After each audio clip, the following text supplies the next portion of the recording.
Have you ever noticed how some women seem almost untouched by time, as if they carry a quiet radiance that glows stronger than their age? It's not luck, and it's not just genetics. There's something deeper at work, something invisible that moves beneath the surface of what we call aging. This isn't about skincare routines or surgical tricks. It's about what Carl Jung understood so well. The state of the soul shapes the expression of the body. What you're about to explore challenges everything you've been taught about the link between inner vitality and outer beauty. The secret isn't in what these women do. It's in what they carry. Within their energy field lives a rare kind of spiritual alignment, an inner order that shields them from the decay of time. By the end of this reflection, you'll see why some souls shine while others fade, and how this timeless wisdom can change your own relationship with aging. The mystery doesn't begin in the mirror, but in the light that radiates from within. When Jung spoke of the psyche's influence on the body, he understood that consciousness literally shapes matter. Some women hold a vibration that transcends the ordinary laws of time. Picture a woman walking into a crowded room. She doesn't attract attention by effort, fashion, or performance. People simply feel her presence. Her face bears the traces of life, yet glows with freshness. Her eyes hold both ancient knowing and childlike wonder. This is what Jung might have called the archetype of radiant femininity, the woman whose soul keeps her young. Jung described this process as individuation, the merging of the conscious and unconscious into psychic wholeness. Women who walk this inner path often find that their physical appearance subtly transforms with their spiritual evolution. They begin to embody what Jung called the eternal feminine, a timeless essence that transcends biology and resists decay. Within them lives what Jung referred to as the anima mundi, the world soul that connects all living things. These women have learned to live in rhythm with that universal heartbeat. Their personal stories fade into something larger, something that exists beyond years. In that surrender, they confirm what mystics have always whispered. Consciousness sculpts time, and time sculpts the body that holds it. These women share one rare gift, the ability to turn suffering into wisdom without becoming hard. While others are crushed by pain, they refine it into light. Think of a woman who has faced great loss, yet still carries softness in her expression. She hasn't escaped life. She has lived it deeply, practicing what Jung called active imagination, transforming inner darkness into creative healing. In doing so, she prevents the poisons of resentment and fear from taking root, the very forces that age the body before its time. The ancient Greeks spoke of two kinds of time: chronos, the mechanical ticking of the clock, and kairos, sacred time, the eternal moment where transformation happens. The women who seem mysteriously ageless live mostly in kairos. Chronos may touch their lives, but it never defines them. If these words touched your heart and sparked inspiration within you, leave a 3 in the comments to let it shine. If they did not, leave a 0 in quiet honesty. Every thought you share is a gift. Thank you for giving us a moment of your precious time. The beginning of this path lies in what Carl Jung called the encounter with the shadow, those parts of ourselves we prefer to deny or hide. Most people spend enormous amounts of energy suppressing these darker aspects, pretending they don't exist. Yet the body never lies. The tension shows up in the face, the posture, the tone of voice. The woman who radiates timeless beauty has done something very different. She has made peace with her shadow. Instead of waging war against it, she has integrated it. From that reconciliation arises what the ancient alchemists called the philosopher's stone, a state of inner wholeness that naturally shines outward. When the battle inside ends, the energy that was once used for repression becomes available for regeneration. The body begins to renew itself. The face softens into its natural grace. The eyes grow clear, free from the fog of inner struggle. The posture straightens, not from pride, but from genuine self-possession. And behind these visible changes, something even deeper unfolds, something connected to the nature of time itself. Jung believed that the psyche operates by its own laws of time. He called this synchronicity, the appearance of meaningful coincidences that reveal a hidden order beyond cause and effect. Women who embody this spiritual awareness seem to live partly outside ordinary time. They have developed what Jung described as the observing self, a part of consciousness able to step back from everyday drama while remaining fully engaged in life. This inner stance allows them to witness their own aging without becoming defined by it. In a paradoxical way, the more consciously they perceive time passing, the more it slows down. They age as participants, not as victims. Their awareness itself becomes a protective field. Jung called this the transcendent function, the bridge between conscious and unconscious that makes transformation possible. This achievement creates a kind of temporal bubble around them, where the usual rules of aging don't apply. Of course, they grow older, but according to the rhythm of their soul, not the ticking of the clock. You've likely met women like this. Their presence feels ageless. Their scars have turned into wisdom rather than weariness. Their laughter is deep and real. Their silence brings calm. Simply being near them reminds you of something sacred. Modern science is now catching up to what Jung intuited decades ago. Epigenetics reveals that emotions and thoughts influence the activity of our genes. Chronic stress speeds up cellular aging, while joy and peace stimulate repair.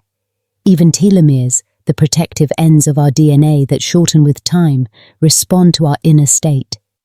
Serenity literally slows their erosion. Through what Jung called the collective unconscious, these women access a vast reservoir of renewal. They draw strength from archetypal feminine energies that have existed for millennia. This inner connection creates something close to biological grace. Cells regenerate more efficiently, inflammation stays low, and hormonal balance is maintained. Science would call it homeostasis. Jung might call it harmony between spirit and matter. The peace of the soul becomes the youth of the body. This isn't fantasy. It's the recognition of a profound truth Jung spent his life exploring. Psyche and body are two sides of one reality. When one heals, the other follows. He also wrote of the religious function of the psyche, not in the sense of organized religion, but the inner experience of the sacred woven through everyday life. Women who cultivate that reverence treat their body as the temple of consciousness. This quiet respect protects them even at levels modern science is only beginning to glimpse.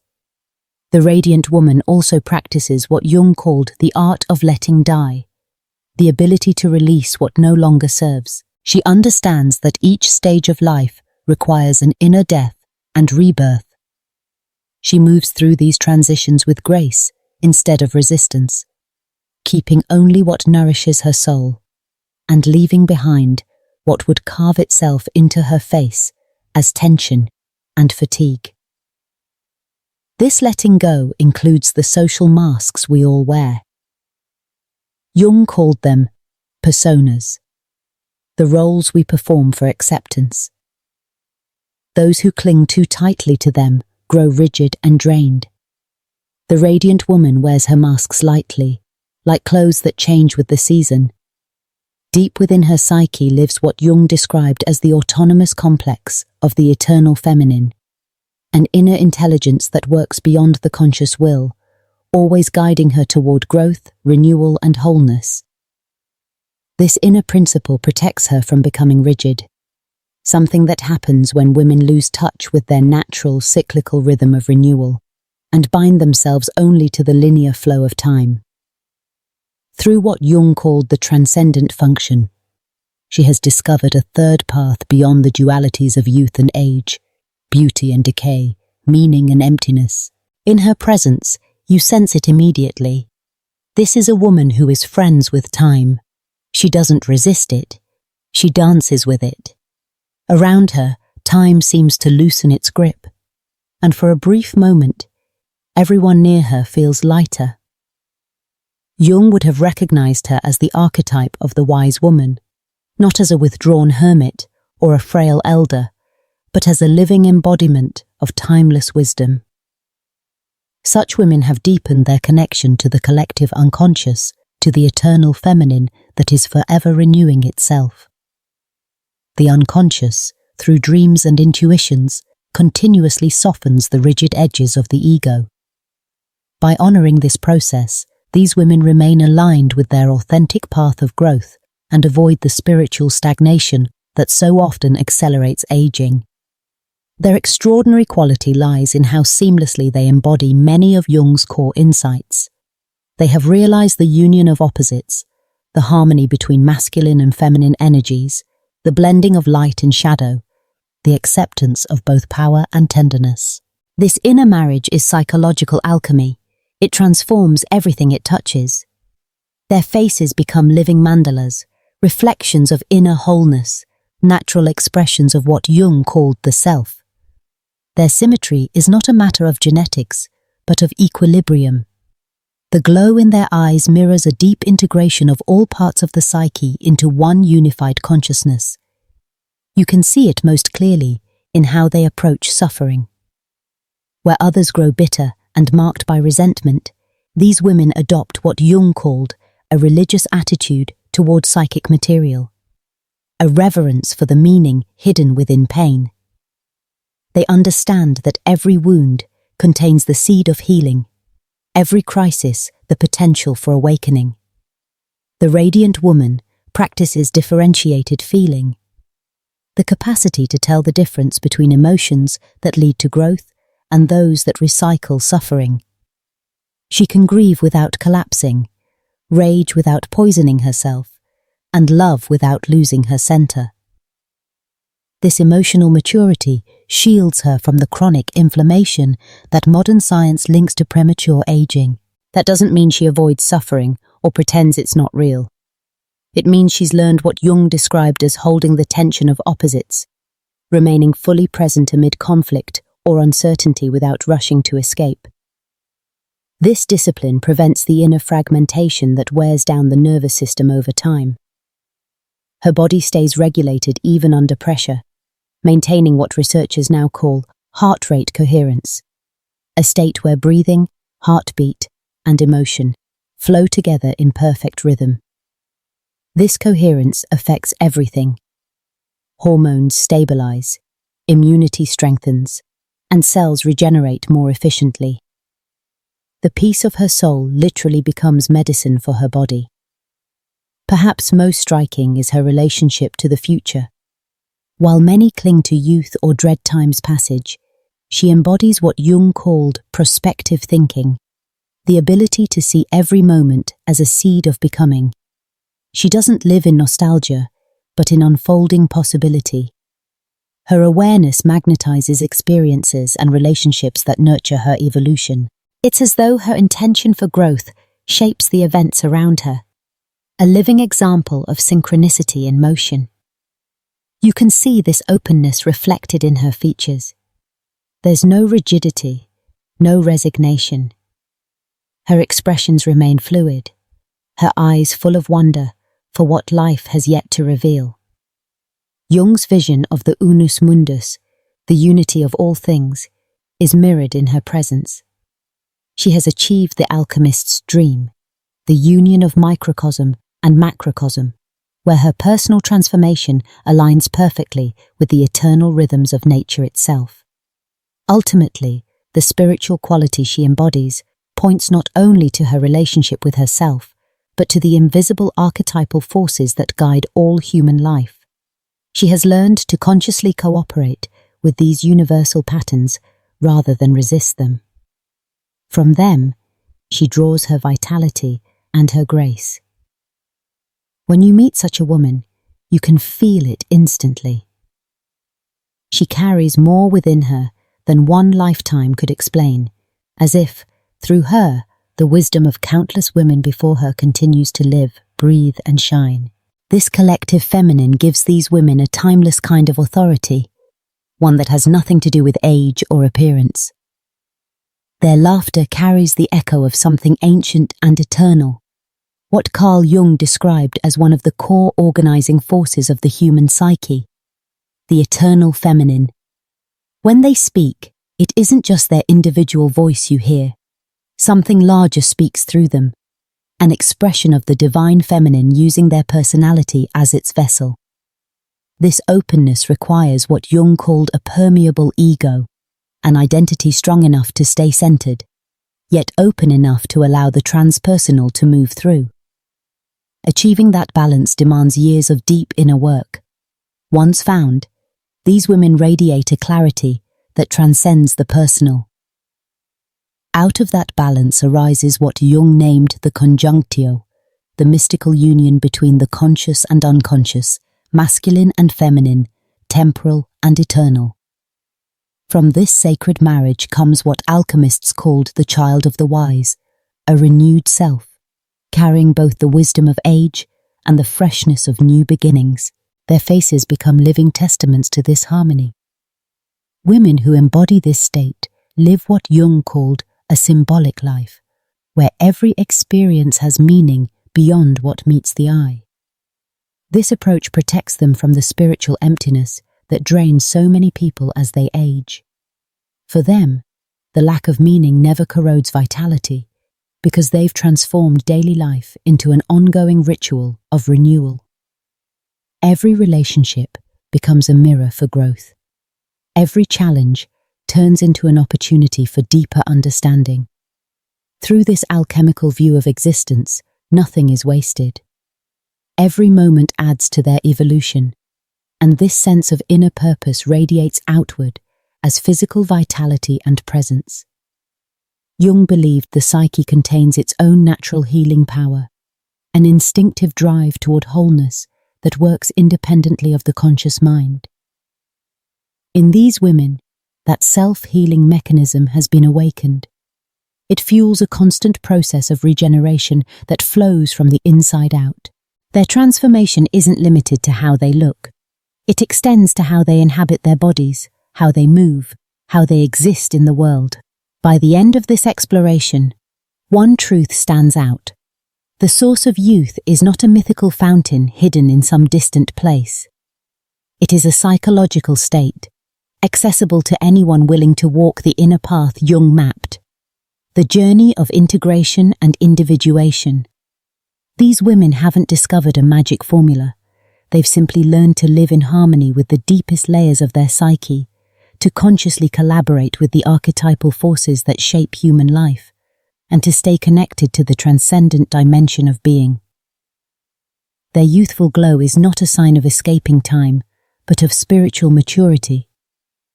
Their integrity shines through their appearance, revealing what the alchemists called the opus contra naturam, the work against nature that paradoxically reveals our true nature.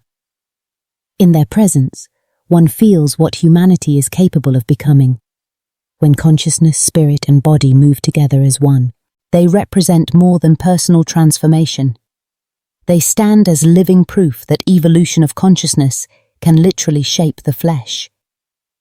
This extraordinary state is not reserved for a chosen few. It is available to all who have the courage to face the shadow, embrace their own light, and live with awareness instead of habit. At the heart of it all lies a truth both humbling and empowering. Aging is not the enemy. The real challenge is disconnection from the self, from meaning, from the sacred rhythm of life that renews us from within. The women who seem untouched by time have not escaped aging. They have befriended it. They live in harmony with the invisible forces Jung spoke of, the archetypes, the shadow, the divine feminine, and by doing so, they have transformed time from a burden into a dance. Their youth is not measured in years, but in depth, in how fully they live, feel, and connect to the eternal within themselves. Each of us has access to this same power. It does not require perfect circumstances, wealth, or miracles. It begins with awareness, with the simple decision to look inward instead of outward, to listen to the voice of the soul instead of the noise of the world. When we live symbolically, when we treat each moment as part of a greater story of transformation, our bodies respond. The eyes regain their spark, the spirit finds peace, and the outer form begins to mirror the harmony within. So, as you reflect on what you've heard today, remember this: the secret of timelessness is not hidden in beauty products or diets. It lives in your consciousness, your mind, your emotions, your choices. They all shape how time moves through you. If this message resonates with you, don't let it end here. Like this video, share it with someone who needs a reminder of their own light, and subscribe to our channel. Together, let's continue exploring the mysteries of the human spirit and learn, step by step, how to keep our souls young, radiant, and alive.